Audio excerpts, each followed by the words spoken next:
Şöyle bir an için hayal edin, bir savaşın küllerini karıştırıyorsunuz ve elinize kenarları yanmış, yıpranmış bir günlük geçiyor.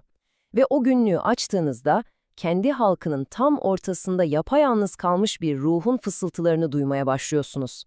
İşte bugün bu sırlarla dolu günlüğün sayfalarına birlikte dalacağız. Daha ilk cümleden değil mi? Kahramanımızın içinde bulunduğu durumu, o ruh haline bam diye yüzümüze çarpıyor. Onun ne kadar derin bir umutsuzluk ve yalnızlık çukurunda olduğunu daha ilk andan anlıyoruz. Ve işte günlüğün sahibiyle tanışıyoruz. Anlatıcımız Ahmet Celal. Kendisi savaşta bir kolunu kaybetmiş bir subay ama asıl yarasının bu olmadığını hemen anlıyorsunuz. Asıl derdi ruhundaki o boşluk. Ve o boşluğu doldurmak için kendi halkım dediği insanların arasına köklerini bulma umuduyla Anadolu'nun bu ücra köyüne sığınıyor. Ve hikayenin kalbindeki o temel gerilim işte tam da burada başlıyor. Ahmet Celal'in hayallerindeki o kutsal Anadolu'yla karşısında bulduğu o çıplak gerçeklik arasında bir uçurum var desek az kalır. Peki bu devasa uçurum, bu çatışma günlük hayatta nasıl karşımıza çıkıyor? Gelin bir bakalım. Çünkü Ahmet Celal'in en basit, en masum sandığı hareketleri bile köylüler için bambaşka, şüphe dolu bir anlama geliyor. Bu tablo aslında her şeyi özetliyor. Düşünsenize, bir tarafta her gece kitap okuyan, her sabah dişini fırçalayan bir aydın. Öbür tarafta ise bunu bir tür sihir, bir büyücülük sanan, anlam veremeyen ve sadece şüpheyle izleyen insanlar. Yani diş fırçalamak bile onlar için o kadar yabancı bir eylem ki, aradaki mesafenin ne kadar derin olduğunu buradan anlayabiliyoruz, değil mi?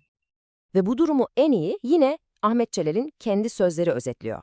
Bu basit bir yabancılık hissi değil, diyor. Bu sanki bambaşka gezegenlerden gelmiş iki varlığın karşılaşması gibi bir şey. Tam anlamıyla bir kopuş.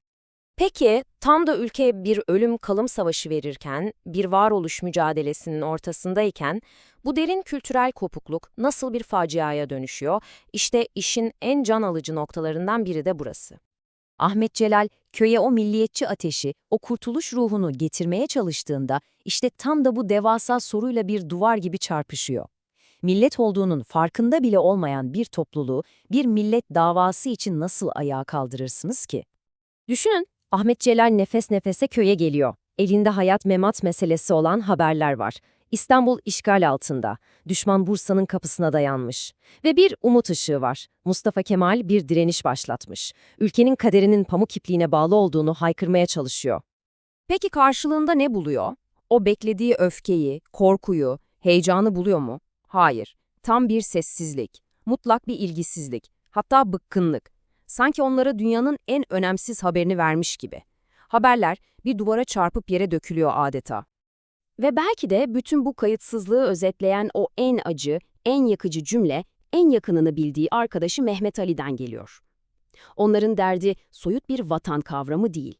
Onların tek derdi, tek duası bir daha o cehenneme, o savaş meydanlarına geri dönmemek. Peki ama neden? Neden bu kadar kayıtsızlar? İşte bunu anlamak için onları yoğuran, onlara bu karakteri veren o topraklara, o coğrafyaya bakmamız lazım. Çünkü burası öyle süslü ideallerin, romantik hayallerin yeşerebileceği bir yer değil. Romandaki betimlemeler o kadar canlı ki gözünüzün önüne getirin. Ufka kadar uzanan boz dalgalı topraklar, manzarayı bozan bir ur gibi duran çıplak tepeler. Toprak verimsiz, su çamurlu, burada hayatın kendisi her gün ama her gün verilen yorucu bir mücadeleden ibaret. İşte bu karşılaştırma o iki dünya arasındaki uçurumu herhalde daha iyi anlatamazdı. Bir yanda Ahmet Celal'in zihnindeki o Batı Anadolu rüyası var. Yemyeşil bostanlar, şırıl şırıl akan sular. Diğer yandaysa köyün ta kendisi, acı gerçek. İnsanların ve hayvanların aynı çöplükten beslendiği, toz toprak içinde bir hayatta kalma arenası. Aradaki fark işte bu kadar net ve acımasız. Ve bütün bu deneyimler, bütün bu yüzleşmeler Ahmet Celal'i kaçınılmaz sona o nihai ve gerçekten kalp kıran o farkındalığa getiriyor. O kadar yabancı, o kadar dışarıdan hissediyor ki kendini, şu cümleyi kuruyor. Ben diyor bu topraklarda Amerika'dan gelmiş bir teneke konserve kutusundan farksızım. Düşünün o doğal, o haşin manzaranın ortasına atılmış parlak, yapay, anlamsız bir nesne. Kendi ruh halini bundan daha iyi bir metaforla anlatamazdı herhalde. Ve işte tam bu noktada romanın ismi olan yaban kelimesinin o çift taraflı, o acı anlamı da ortaya çıkıyor. Yaban. Sadece köylülerin ona taktığı bir isim değil bu.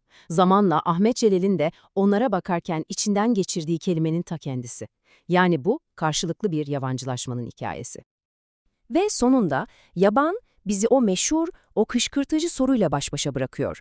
Belki de üzerinden geçen onca yıla rağmen hala tam olarak cevabını bulamadığımız bir soruyla. Bir ülkenin beyniyle bedeni, yani aydınıyla halkı, birbirine bu kadar yabancıysa o zaman millet dediğimiz şey aslında nedir?